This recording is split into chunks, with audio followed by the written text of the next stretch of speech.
Selamat datang pemirsa, Anda kembali bersama Menyingkap Fakta. Kali ini, kami akan membongkar sisi tersembunyi dari sebuah peristiwa yang sedang menjadi perhatian publik. Israel belum sepenuhnya meninggalkan Lebanon Selatan. Hizbullah juga belum menyerahkan seluruh persenjataannya. Keduanya sama-sama menunggu pihak lain bergerak lebih dulu. Namun, di tengah kebuntuan itu, tiba-tiba muncul satu nama yang cukup mengejutkan, Indonesia. Mengapa Indonesia sampai ikut disebut dalam pembicaraan antara Israel dan Lebanon, dan peran seperti apakah yang sebenarnya sedang dipertimbangkan? Jawabannya membawa kita pada sebuah mekanisme yang jauh lebih rumit daripada sekedar menjaga perbatasan. Namun sebelum kita masuk lebih dalam, jangan lupa tekan tombol like dan subscribe. Dengan begitu, Anda tidak akan ketinggalan fakta-fakta tersembunyi yang akan kami ungkap berikutnya.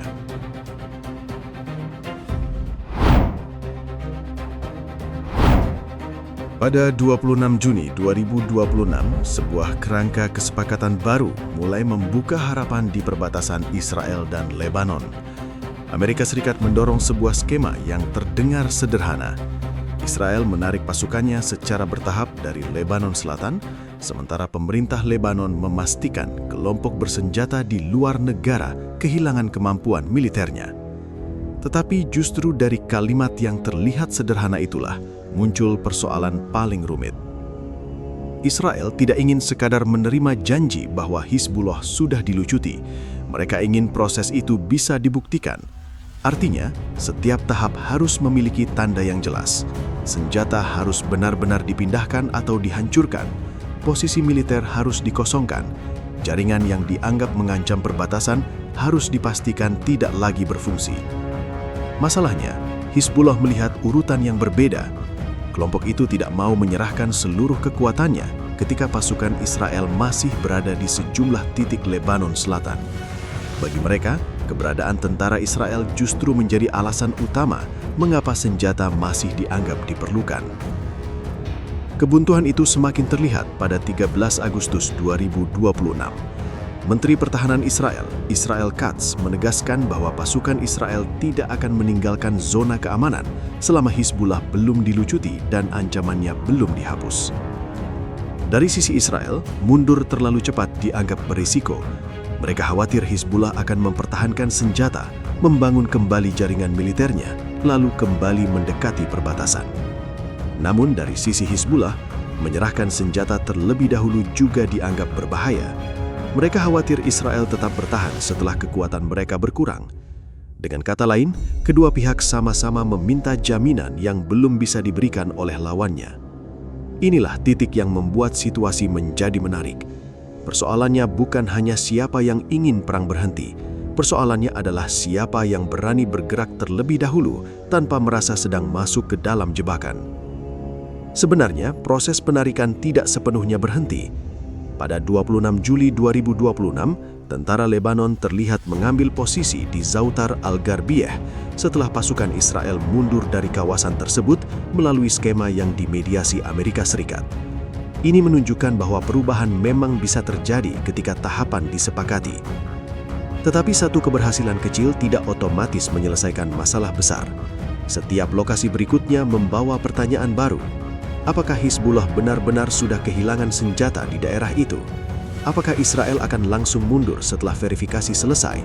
Dan siapa yang dipercaya untuk memastikan kedua hal tersebut benar-benar terjadi? Ada satu detail penting yang membuat skema ini berbeda dari sekadar gencatan senjata biasa. Penarikan Israel tidak dibayangkan terjadi sekaligus. Setiap langkah dapat dikaitkan dengan hasil di lapangan. Jika sebuah wilayah dinyatakan telah dibersihkan dari persenjataan Hizbullah, tahap penarikan berikutnya dapat dipertimbangkan. Tetapi bila Israel menilai masih ada senjata atau jaringan militer tersembunyi, proses bisa terhalang. Disinilah satu kata menjadi sangat menentukan, yaitu verifikasi. Tanpa mekanisme yang dipercaya bersama, laporan dari satu pihak dapat langsung dibantah pihak lain dan seluruh urutan kesepakatan bisa kembali macet sebelum benar-benar berjalan secara nyata di lapangan. Disinilah sebuah gagasan baru mulai muncul, bukan memaksa Israel mempercayai Hizbullah, bukan pula memaksa Hizbullah mempercayai Israel, solusinya justru mencari pihak lain yang berdiri di tengah. Menurut Anda, jika dua pihak sama-sama takut dikhianati, siapa yang seharusnya bergerak terlebih dahulu? Jawabannya ternyata membawa pembicaraan ini ke sebuah persoalan yang jauh lebih sensitif, bukan lagi sekadar perbatasan, tetapi rumah-rumah warga Lebanon dan orang asing yang mungkin diminta masuk untuk memeriksanya. Pada 4 Agustus 2026, pembicaraan antara Israel dan Lebanon kembali bergerak melalui mediasi Amerika Serikat. Pertemuan dilanjutkan di Roma, dan disinilah persoalan yang sebelumnya terdengar abstrak mulai berubah menjadi pertanyaan yang sangat konkret.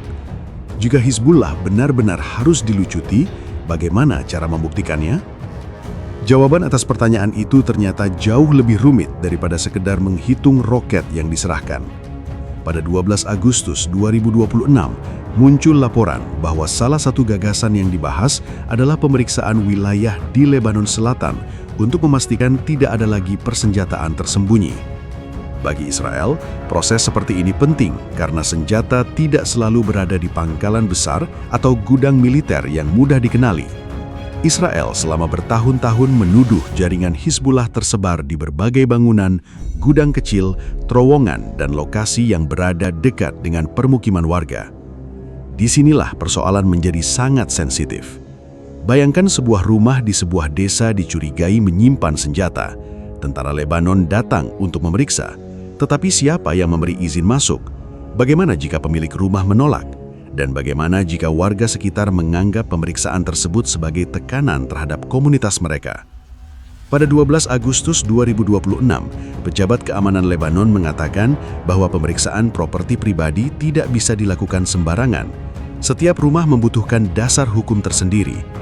Tentara Lebanon juga selama sekitar 1 tahun sebelumnya berhati-hati terhadap tekanan untuk melakukan pencarian luas di rumah-rumah warga karena tindakan seperti itu beresiko memicu ketegangan dengan masyarakat setempat maupun Hizbullah. Masalah berikutnya muncul setelah pemeriksaan selesai. Misalnya satu bangunan dinyatakan bersih oleh tentara Lebanon. Israel kemudian mengatakan mereka masih memiliki informasi bahwa senjata pernah disimpan di sana. Hizbullah membantah. Pemilik rumah juga membantah. Siapa yang menentukan pihak mana yang benar? Karena itulah pihak ketiga mulai dianggap penting. Mereka bisa membantu melihat proses pemeriksaan, menilai laporan, lalu memastikan apakah sebuah tahap memang sudah selesai. Tetapi bahkan gagasan ini membawa masalah baru. Pada 12 Agustus 2026, mandat pihak asing yang mungkin ikut melakukan verifikasi ternyata belum ditentukan. Belum jelas apakah mereka hanya menerima laporan dari tentara Lebanon, ikut mengamati pemeriksaan, atau bahkan mendapatkan akses langsung ke lokasi yang dicurigai. Kebebasan gerak mereka juga masih menjadi bahan pembicaraan. Jika aksesnya terlalu terbatas, Israel bisa mengatakan verifikasi tidak cukup kuat. Tetapi jika aksesnya terlalu luas, pemerintah Lebanon harus menghadapi persoalan kedaulatan serta kemungkinan penolakan dari warga. Satu rumah kecil akhirnya bisa menentukan nasib sebuah kesepakatan besar. Lebih rumit lagi, hasil pemeriksaan bisa berkaitan langsung dengan langkah berikutnya. Jika sebuah desa dinyatakan bebas dari senjata, apakah Israel harus segera meninggalkan satu posisi? Atau beberapa desa harus diperiksa terlebih dahulu sebelum penarikan berikutnya dimulai? Artinya, pemantau bukan hanya menghadapi persoalan teknis tentang keberadaan senjata, mereka juga harus bekerja di tengah masyarakat yang memiliki kepentingan, rasa curiga, dan batas hukum sendiri. Sebuah keputusan yang dianggap terlalu lemah dapat ditolak Israel.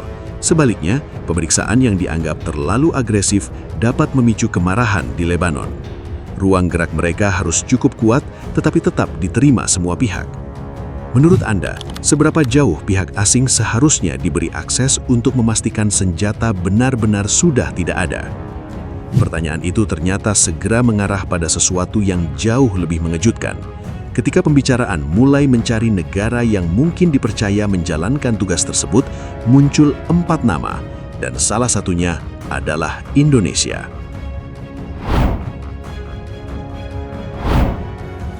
Pada 12 Agustus 2026, pembicaraan mengenai mekanisme verifikasi memasuki tahap yang jauh lebih menarik.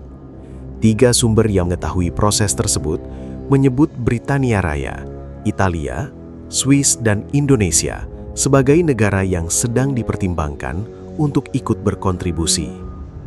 Nama Indonesia langsung menonjol. Bukan karena Indonesia tiba-tiba berubah menjadi pihak dalam konflik Israel dan Hizbullah.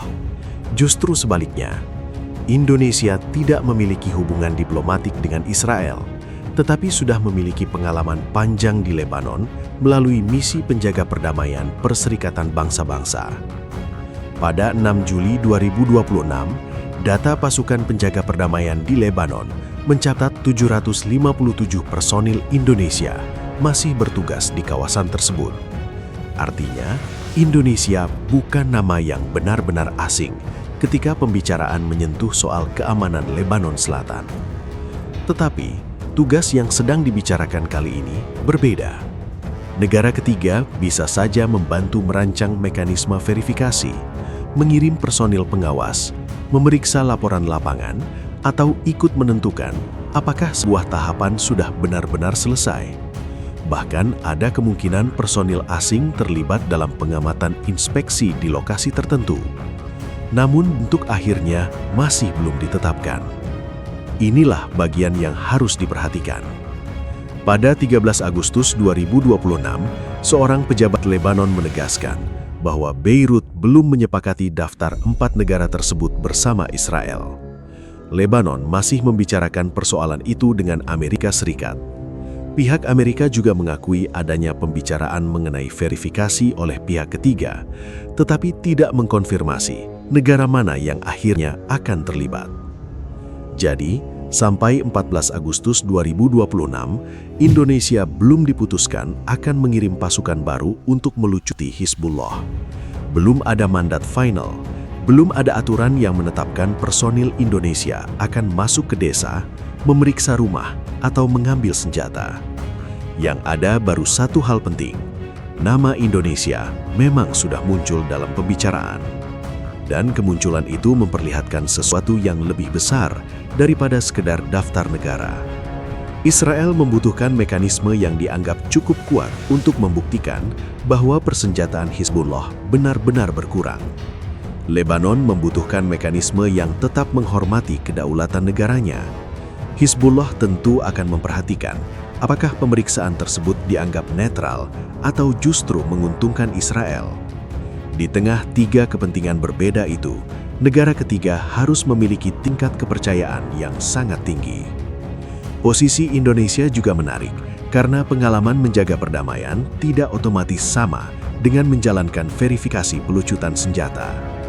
Penjaga perdamaian bekerja berdasarkan mandat internasional jelas, sedangkan mekanisme baru ini masih harus menentukan batas kewenangan, perlindungan personil, hubungan dengan tentara Lebanon, serta cara menangani keberatan dari pihak yang diperiksa. Dengan demikian, keterlibatan Indonesia jika terjadi akan membutuhkan aturan yang lebih rinci daripada sekedar kehadiran pasukan di wilayah perbatasan. Kesalahan kecil bisa berdampak besar. Satu lokasi yang dinyatakan bersih, tetapi kemudian ditemukan menyimpan senjata, bisa merusak seluruh proses. Sebaliknya, satu posisi Israel yang tidak ditinggalkan setelah tahapan dinyatakan selesai, juga dapat membuat mekanisme kehilangan kredibilitas. Itulah sebabnya persoalan ini akhirnya membawa nama Indonesia ke meja pembicaraan. Bukan untuk berperang, bukan pula untuk menentukan siapa yang benar. Peran yang sedang dipertimbangkan justru jauh lebih sulit, yaitu membantu memastikan bahwa setiap pihak benar-benar menjalankan apa yang sudah dijanjikan. Menurut Anda, jika Indonesia benar-benar diminta ikut melakukan verifikasi, apakah keterlibatan tersebut bisa membantu membangun kepercayaan, atau justru menempatkan Indonesia di tengah sengketa yang sangat sensitif? Karena pertanyaan berikutnya lebih besar lagi. Jika mekanisme itu benar-benar dibentuk, siapa yang berani menerima hasil verifikasi ketika kesimpulannya ternyata tidak sesuai dengan kepentingan mereka sendiri?